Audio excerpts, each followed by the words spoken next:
I would like to introduce our guest speaker for today, Joe.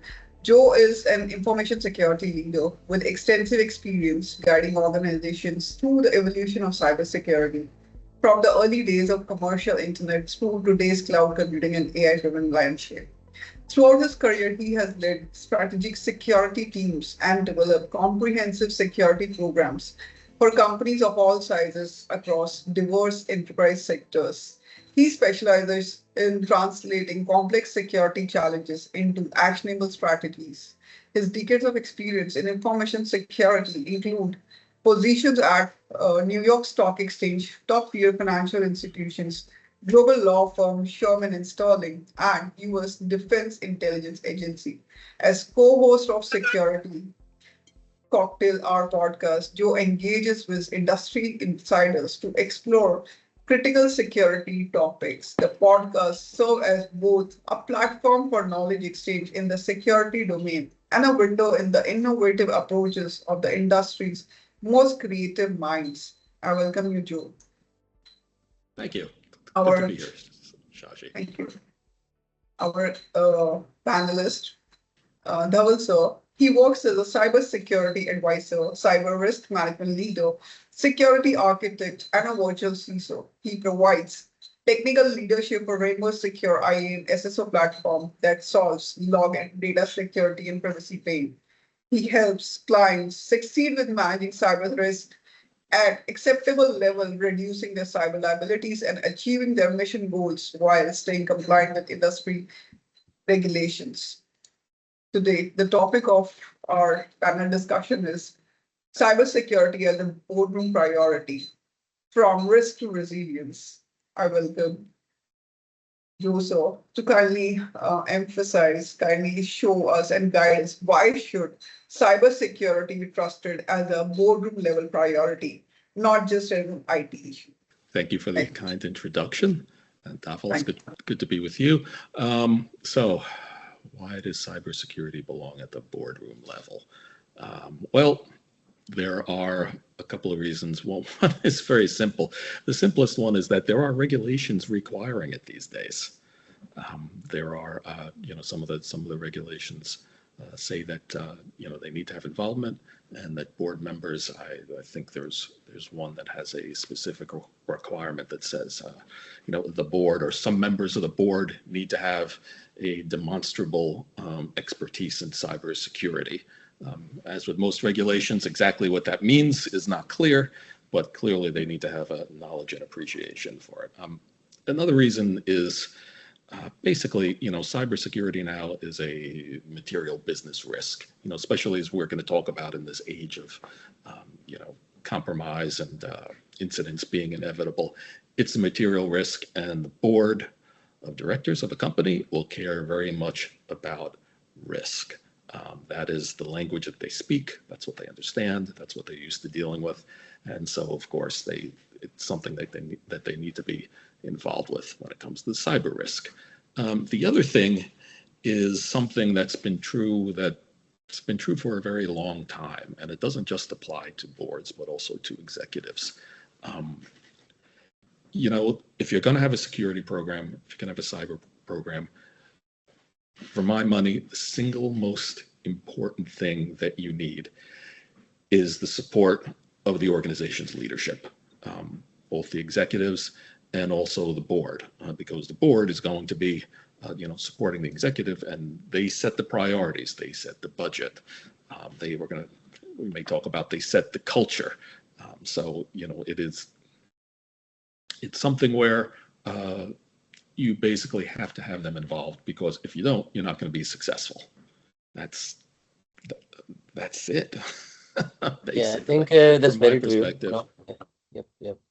Yes, so I think you are right, spot on, because cybersecurity is actually touching every corner of a business. It's not limited to what happens in IT, because whether it's the operations, finance, or even you're managing a brand reputation or your customer trust, right? So this is very important. People learn the hard way, because when a breach happens, it's not just a system going down. It's because your business can no longer serve its audience, whether it's an hospital, treating the patients, or it's a fintech company enabling financial transactions, whether it's a pharmaceutical company rolling out, for example, vaccines in the COVID era. We know that there were a lot of hacking going on, and they were trying to bring down this very vital infrastructure and supply chain. So it's no longer IT issue. It's no longer someone just hacking into someone's account, or it's no longer just ransomware, someone encrypted a file, because there are wider repercussions to the business. So for example, any attack on the hospitals, we have seen, everyone has experienced that. If something goes wrong with even an education institution, or with the, something as far-reaching as, say, we had the Columbia pipeline attack. So it's all about, what the business, impact would be because of the so-called just an IT problem. So that's why now I think board has to be more, we can say, focused. It's like, the way they monitor the cash flow, they have to monitor what's my, cybersecurity resilience or readiness. So I think it's now part of business continuity, and board must see this as an enterprise risk rather than just risk limited to a given department or people not just able to access to their desktop or laptop. So I think that's the reason that now it has to be a boardroom priority. Thank you, sir. Very rightly mentioned, Joe, sir, that if board is not getting involved prior, before proactively, if they are not participating, then it is like reactive measures if you have to take. So it is better to be proactive rather than to be like defensive later on. So on Right. top of this, my next question comes to you, sir. So how the CISOs or the security leaders can speak into a board level language, or how they can translate these technical risks into the business language that the board can understand? You have to learn the language that board people are business people. They're not IT people. Even in a technology company, they're not. They're very often you have a lot of non-IT people or people who are far removed from that. So when you're talking to someone trying to make a point, you need to speak their language, basically. And a lot of the language that boards have is the language of risk. They understand business risk, and that's actually something that ties us together. Security people understand risk, business people understand risk. That's a good tie. The other thing they understand is money. Things that translate into dollars and cents, potential losses, potential gains if you're looking at a competitive advantage. Those are things they understand. So you need to get it to that level. Your board, it's funny, if you tell your board, gee, we shrinked our patching time by 20% for critical vulnerabilities, they're probably going to nod politely and say to themselves in their head, is that good? It must be good if he's mentioning it. But if you say, we put some measures in place that drove our annual loss expectancy down, that they understand, that they'll get. Yep, I think very true. IT language is something that sometimes becomes too technical. It becomes like, and when IT executives talk among themselves, everyone understands it's all, in the same language. But when you are participating in a meeting or discussion with business functional leaders or a leadership, they may not exactly understand some of the jargons, or even when you say that, hey, by the way, I stopped, 20 attacks this month. Other than that, if they see it in a relatable way, how we stop the business from going down, or how we ensure that our business continuity is maintained, how we explain them that, hey, by putting certain, measures like MFA in place, you are ensuring that your users are the ones who has got access from right place at right time. So something that is, non-IT words that translates into how many business hours saved, or how many percentage of incidents we got reduced in support of their IT or infrastructure. That I think will help them give them the posture that they need to maintain the operations. Because if you don't translate the whatever the measures you are putting in place from the cybersecurity perspective, or if it's really not even helping the business always sees that due to one or other issue, say there might be some kind of DDoS attack going on, or there might be something else going on. IT cannot just say that, hey, by the way, at least I did not allow it to get hacked. But on the other side, your business, what it perceives, that my 50% of the users was not able to get on the system, and that work got interrupted.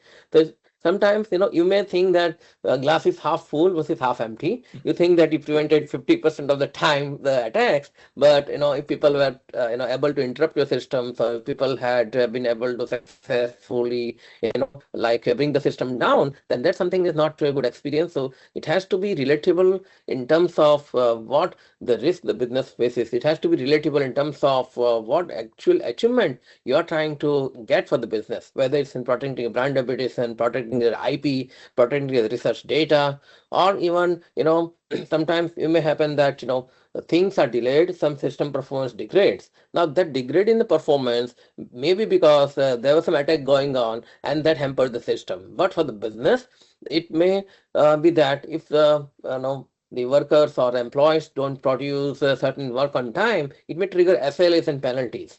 Sometimes even a slight exposure of the data is enough to invite the penalties from the regulators. You cannot say that I actually help you secure 90% of the data, 10% is okay, it got lost. No, you cannot say like that. So that's how the business perceives, right? In terms of, sometimes it's non-negotiable. Sometimes you can say that, yes, my system was up and running 99.9% of the time, that may be acceptable. But if you say that I lost 2% of your data every year, that's not good. So it has to be relatable, translatable.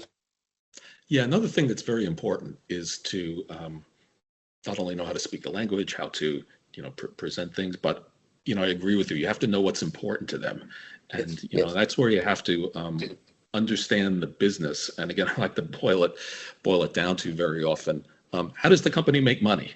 I had a colleague, or actually a superior once. He started as an executive, in this field. And after a couple of weeks, I said, "How are you doing? What are you up to? How's it going?" And he goes, "Well, my first mission is to find out how the company makes money." And I said, "Well, that actually makes quite a bit of sense, because I can guarantee that the board knows how the company makes money. They know the operations that are profitable, that are important, that are strategic, also the clients, and that's where they want effort focused." And so knowing that, and not only knowing it so you're effective, but also showing that that builds credibility, which is very important. Yeah. So I think that's the main light bulb moment for the board, that when someone talks to them, how the cyber risk directly becomes a business risk. That's when they have the right attention, we get the right attention, and that's the narrative help them both allocate the right funding and also right focus. Because once they put money into the any bucket for the organization, they want to see either ROI, or they want to see what is the return, or what's the outcome from that investment. So they want to always see how my money is playing out. Yeah, that's very important too. When you ask for money or budget and you get it and you promise something, they will ask how you did with it. It doesn't go away from there. You need to demonstrate that it was effective, or that it's not effective and it's time to move on. Thank you. That brings me to my next question. So, what kind of metrics or dashboards do board actually need to see? Okay, so metrics and dashboards are interesting. I've always called metrics in security a bit of a dark art, because something mystical, because it's not, there are standards and things, but a lot of them really don't get to the heart of what's causing risk, what's providing mitigation. Very often they're operational metrics that again, that don't mean a lot to the board. They don't see what it means to them. However, what I think is that I saw a great talk a few weeks ago where someone who was like an expert in dashboards, a professor, I don't remember the gentleman's name, unfortunately, so apologies to him, but he said, look, when you put a dashboard up, whether it's for your analysts, for your executives, for your board members, whatever. It's communication. You want to tell a story. You want to put that across, and you not only have that, but you need to tailor it to the audience, as we were saying. Put it in terms of things that they can understand. So many people, when they present, not just to boards, but to business people and other places in general, they present the metrics that they have, or that their tools produce, or that are easy to produce, or that are useful to them, which is not necessarily useful and meaningful to a board. Again, they're going to be, well, first of all, they're going to be interested in the macro view, the big picture, not the little details. They're not worried about the details, but also a lot of financial metrics they're going to be interested in. You can put down a lot of technical metrics that your IT people may like, that your boss may like if you're the CISO and you report to the CIO or something, but it's not going to be meaningful to the board. You need to take that next step and translate it into, what does this mean financially?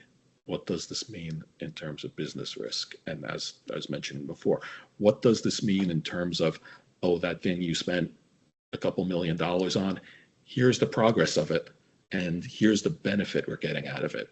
It's working or it's not working. You got to be honest about that too when things aren't working.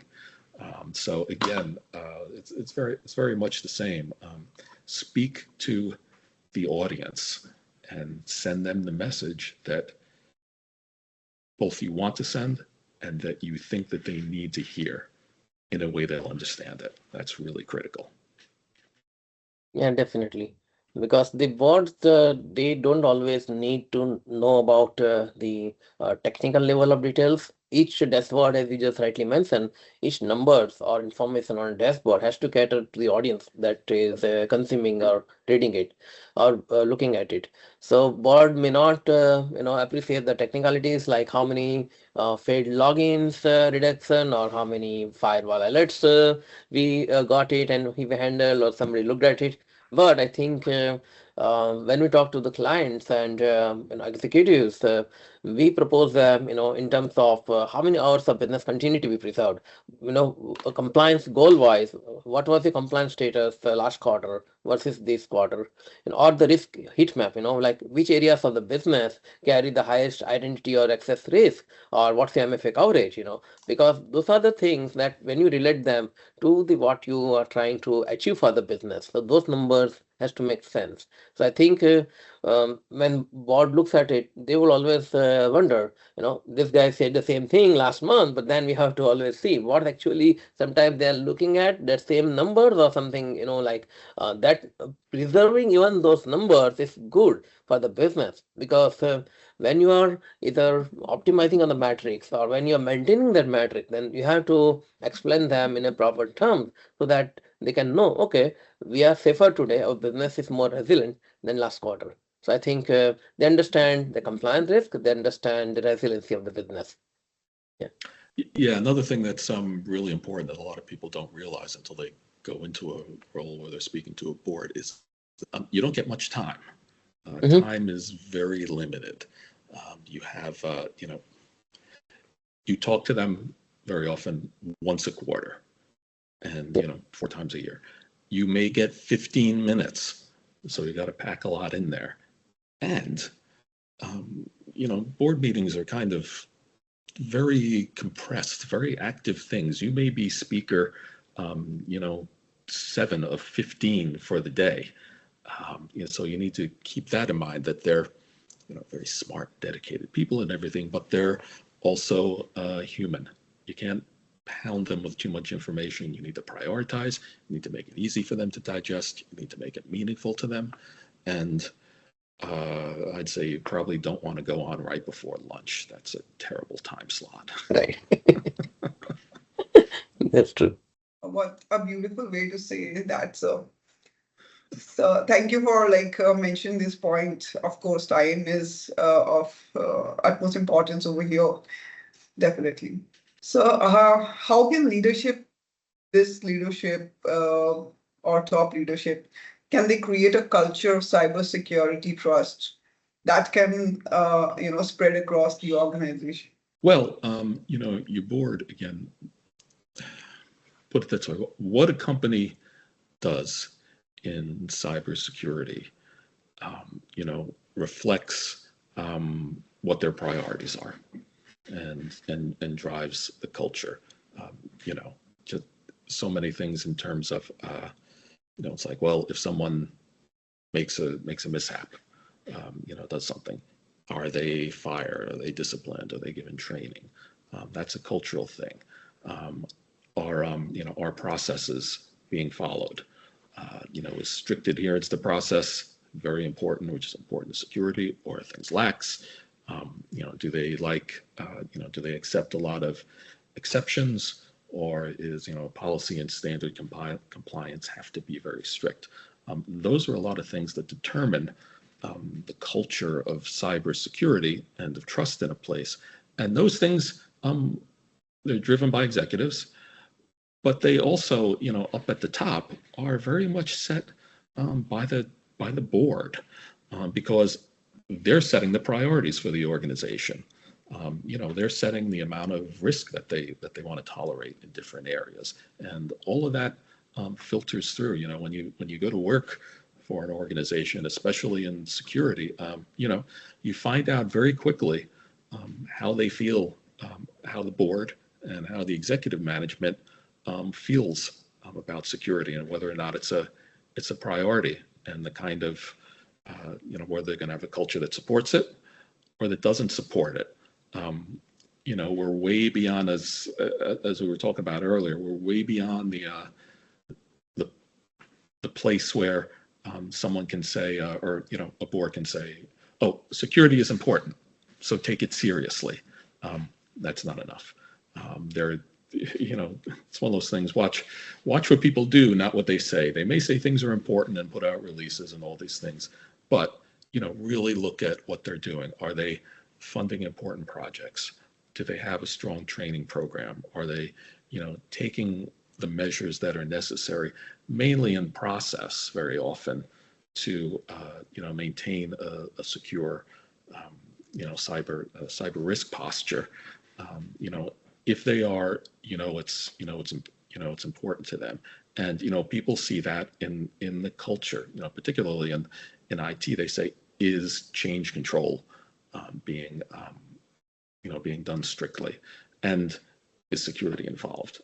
Are projects, do you get the classic stuff of the project doesn't come to the security people, there's a problem and there's a conflict between we need to get this out to make money, but there's risk. If the processes are there and there's support at the top level, that's coming from the board. And remember, it's not just what the board is doing in terms of the priorities they're setting, the things they're funding, and all of that.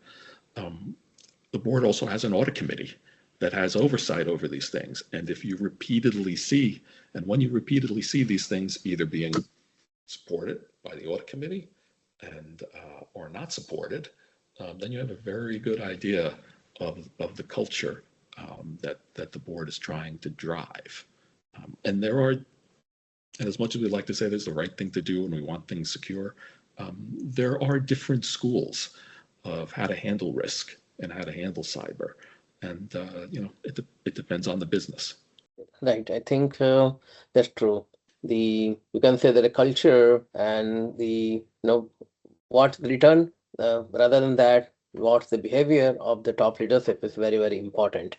And when board members themselves, like CEOs, CISOs, CTOs, or even the leaders of a risk management team, how they are adopting this and following security measures and processes, whether they are saying that, hey, please exclude me from the MFA group, or I don't have time to take those trainings, or like I don't know anything about incident response, maybe better you handle it. So they delegate sometimes, they don't even listen to the briefings. So I think what executives follow, what themselves they adopt, becomes kind of a direct, indirect, they are like a role model for rest of the organization.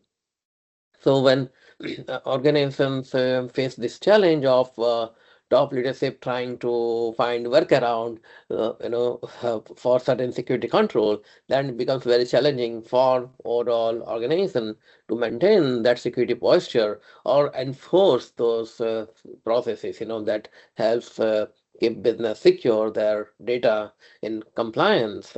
So I think it's like a sad responsibility, but the behavior, the model behavior should also come from the top, because that's how you cultivate a culture of trust. Because cybersecurity should not be like looked upon as a punishment, but as an empowerment for people to work in the organization. Because if a certain process or certain protocol is really hampering the productivity, then you can say that productivity, when it hampers, it's not only impacting the regular service delivery, but also people now find an excuse that, hey, because of that XYZ IT control or security control, I could not do my work, and that's why I got delayed. But other than that, if bot looks into the genuine feedback or concerns, they may maybe adopt a certain better or alternate way of doing it and still getting secure. Also, how much they listen to the feedback, I think that gets translated into the action. That I think a key. That's how I think the shared responsibility model comes into play. It's not about just top leadership enforcing the policies, but following it, and whatever feedback they are getting from the ground, they can take the feedback and amend or adapt. I think that's the key. Yeah, I think you're right. It's so true that anyone in leadership, particularly the board of a company, needs to lead by example. It's really the only way to lead. It's interesting if you've ever seen the case where there's a board meeting, and okay, it means it's really a lot of people coming in from outside the organization and everything. And then, they're in the conference room and they're using their stuff, and you start getting the requests, can you open this up for this board member? Can you open it up for this board member? And then when it's too slow, they say, look, get this done now. They don't care and everything. Well, that may or may not be a good decision, but don't think for a second that many people in the organization don't see that. The IT people see it, other people see it, and that gets spread around. So yeah, that's really important. I agree with you totally to lead by example as far as those things go. Rightly said. So, would you like to share your experience, like how you have been like looking at the organizations from like decades now? So how their like leadership has changed, or how the thought process of the leadership has changed or evolved during these years?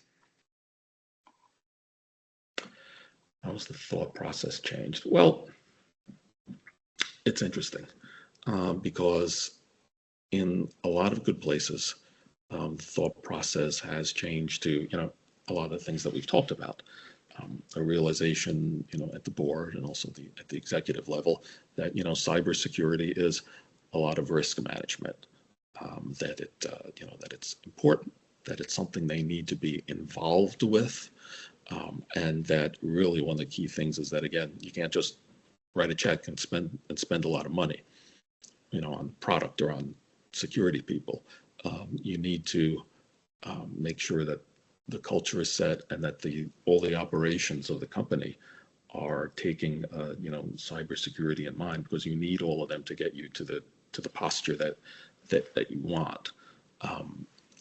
Those are the places where things are being done well, and there are places that see that. There are places that see now also something that's changed recently is, the idea what we're talking about here of resilience, the realization that, you are going to get hit. There are going to be incidents. Something's going to happen. You need to be ready for it, and it's going to be much more public. The age of, it's like, oh, who cares? We got insurance. We'll just let them pay for it. Things have gotten beyond that now, and a board and certainly executives need to have a realization of that. Unfortunately, there are organizations still that are not as progressive or not as up to date, where they still do look at things as the old school, where they grudgingly have, a security program. They have small staff, or at least not big enough to really mitigate risk adequately. And, again, that it may not be a priority for the business. That may be an appropriate decision for them. But if you're going to do that, I think you need to look at it very carefully. And I can tell you that working as a CISO or being a senior, cyber person in a place like that is very challenging. It's very challenging because, you want to practice your profession, you want things to be good, you want to do well and show wins in your career and also in your mind. Cybersecurity people are competitive. We don't like to lose, pretty much. That's why a lot of us got into it. But again, when you have that old school mentality and you're not getting the support throughout, it's very difficult to do. I've always said that if you apply for a job, especially a CISO job, and they start telling you about the history of the company, you say, wow, they don't have a big capability. That's great. It's a greenfield. I can build a program. It's wonderful. There are still places like that where I can do all that. And then, whoever's talking to you says, yeah, well, we think we've done okay, but, we got this new regulation that says we have to have a CISO responsible for security. That's a red flag.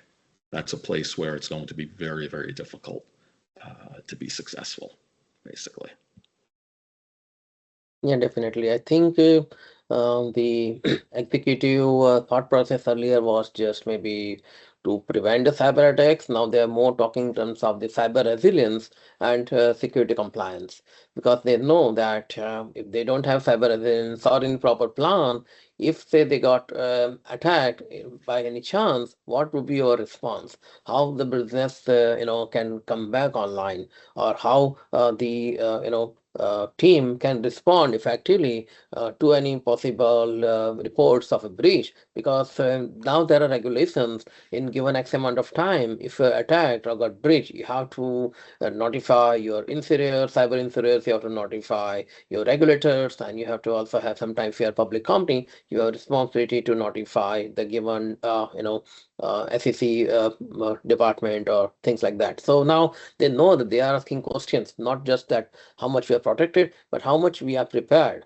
in terms of maintaining the business, continuing the business, and also responding to any possible breach that happens. So I think thought process is changing. Now they are becoming more proactive and participating.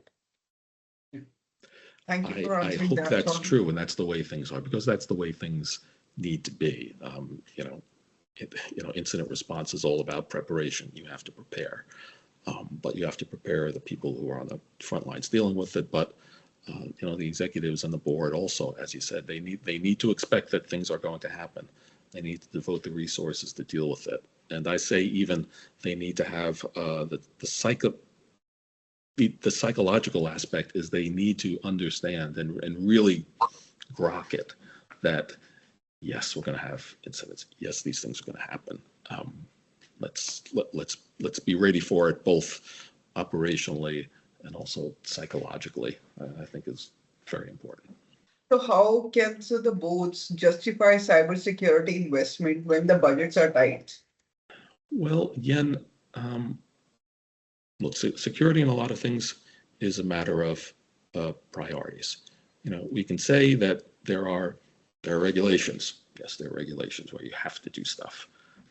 There are customers who, they say, well, we get audited by them. We need to do this, we need to do this stuff. So we have to do it. But what I've said for a long time in security, in fact, I said it to my budget manager at one point. He comes to me and goes, we need to cut the budget, and do we have to do this?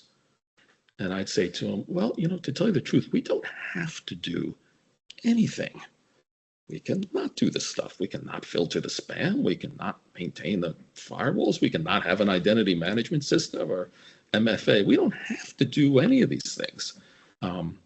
But if you're not going to do that, then senior management and the board need to understand the risk that they're taking. And, depending on the, the status of the company, cutting back to what, security pros think is unacceptable and crazy.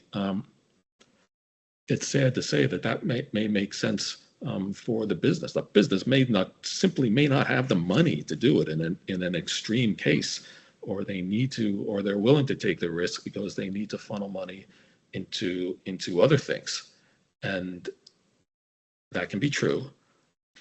But when you're told that, as a security leader, you can't just simply accept it. You have to make sure that, again, you're communicating to the board, to the senior leadership, what those, I don't want to say necessarily consequences are, but they need to really understand, again, within a risk framework, that they are increasing risk, and here's what can happen, and here's the risk of it happening.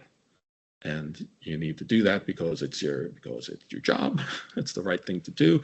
They need to understand that. And, let's be honest too, there's an element of self-preservation in it also.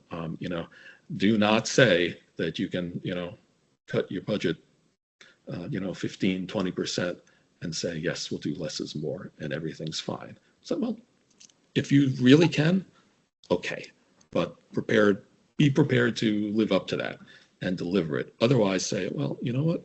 Here's what's going to happen, or here are, let's talk about where we want our priorities to be, where we do want to spend the resources that we have, realizing that we're not going to be doing some stuff adequately or as much, and here's the potential impact. And we get back to the financial impact, the risk, those sorts of things. That's the reality, and everyone encounters it. It is a very lucky CISO or anyone who's been in the company that's never had a downturn, that's never had expenses cut.